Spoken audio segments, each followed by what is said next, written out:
میں وہ انسان لاوارث نہیں ہوتا، کبھی دنیا میں وہ انسان لاوارث نہیں ہوتا۔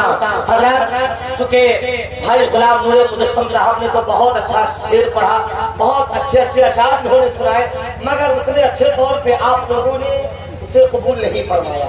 جو بات ہے حقیقت، سنجیدگی کے ماحول میں اگر لبوں پہ جنبش ہو اور یادیں مدینہ کی تجلی ذہن و فکر پر دستک دے رہی ہو تو اپنا نصیبہ بیدار کر لینا چاہیے۔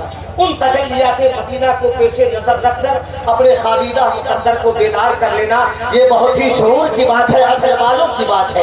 ایک قطعہ یاد آ رہا ہے، اسی کے ساتھ حضرت آپ کے حوالے ہوں گے کہ جہاں بھی دیکھیے اجمیر کے اجالے ہیں، محبت کے ساتھ کہیے یا رسول اللہ۔ جن کو نیکیوں کی ضرورت ہوگی وہ ضرور بولیں گے۔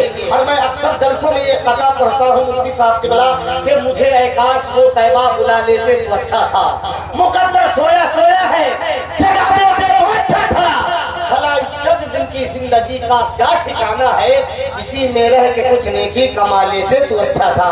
اگر نیکیوں کی ضرورت ہے ایک مرتبہ مسکرا کر کہیے یا رسول اللہ، اور زور سے بولیے یا رسول اللہ۔